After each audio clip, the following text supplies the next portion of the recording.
नमस्कार, मैं आश्रुति और आप देख रहे हैं नेक्स्ट 9 न्यूज। बात करेंगे उत्तर प्रदेश को लेकर। भारतीय जनता पार्टी के लोकसभा चुनाव में करारी हार के बाद समाजवादी पार्टी ने कहीं ना कहीं जीत की राह पकड़ ली थी। 37 सीटों पर अखिलेश यादव जीत दर्ज करते नजर आए थे और उसके बाद अखिलेश यादव का गुरूर ऐसे बदला, उनके तेवर ऐसे बदले कि कहीं ना कहीं खुद बीजेपी के खेमे में बौखलाहट बढ़ गई कि आखिर समाजवादी पार्टी जो इतने सशक्त होकर चुनाव लड़ने के बड़े प्रयासों में है, कहीं ना कहीं चुनाव लड़ती भी नजर आ रही है। अब चुनाव को लेकर आखिर क्या रणनीति अखिलेश यादव बनाते नजर आएंगे। आपको बता दें 10 सीटों पर जो उपचुनाव, जिन उत्तर प्रदेश की जिन 10 सीटों पर उपचुनाव होने वाले हैं, इन 10 सीटों में से कुछ सीटें चर्चित सीटें हैं। चाहे फिर मिल्कीपुर की सीट की बात कर लीजिए, चाहे मीरापुर की सीट की बात कर लीजिए, चाहे सीसामऊ की सीट की बात कर लीजिए, ये कुछ सीटें लगातार चर्चाओं में बनी हुई हैं और इनमें से एक मिल्कीपुर की सीट है, क्योंकि मिल्कीपुर की सीट जो है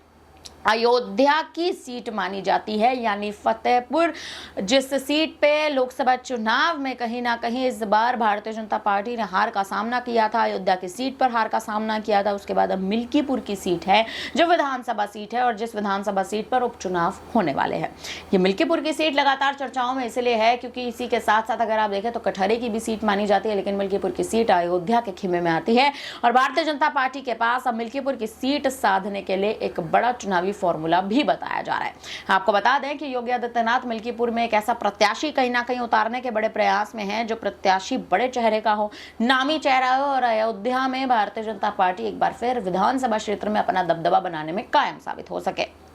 आपको बता दें कि समाजवादी पार्टी लगातार एक लंबे समय से फतेहपुर की सीट, अयोध्या की सीट पर अपना एक कब्जा जमाए बैठे हैं, लेकिन और इस बार आपको बता दें अवधेश प्रसाद लोकसभा चुनाव में जीतते नजर आए थे। हालांकि भारतीय जनता पार्टी के तमाम बड़े चेहरे, चाहे अनुप्रिया पटेल देख लीजिए, ओपी राजभर देख लीजिए, केशव प्रसाद मौर्य देख लीजिए, इनकी कहीं ना कहीं जो हाल ही में एक आपसी रंजिशें चल रही थी, एक आपसी प्रतिद्वंदता चल रही थी, वो आपसी प्रतिद्वंदता अब खत्म होती नजर आ रही है। केशव प्रसाद मौर्य के नाम पर भी अब कहीं ना कहीं कयास लगाए जा रहे हैं कि शायद पार्टी या दल ना बदलें, लेकिन भारतीय जनता पार्टी से बड़ी जिम्मेदारी मांगते नजर आ सकते हैं। अनुप्रिया पटेल देख लीजिए, हाल ही में पत्र लिखती नजर आई थी, लेकिन उस पत्र का जवाब नहीं मिला, तो अनुप्रिया पटेल कहीं ना कहीं बौखलाई बैठी हैं, लेकिन अब तक बीजेपी एनडीए का साथ नहीं छोड़ रही हैं। वहीं दूसरे ओर ओपी राजभर की बात कर ले तो ओपी राजभर के तमाम बयानों की वजह से वो कहीं ना कहीं विवादों में रहते हैं, लेकिन अब उनके बयान कहीं ना कहीं हाल ही के समय से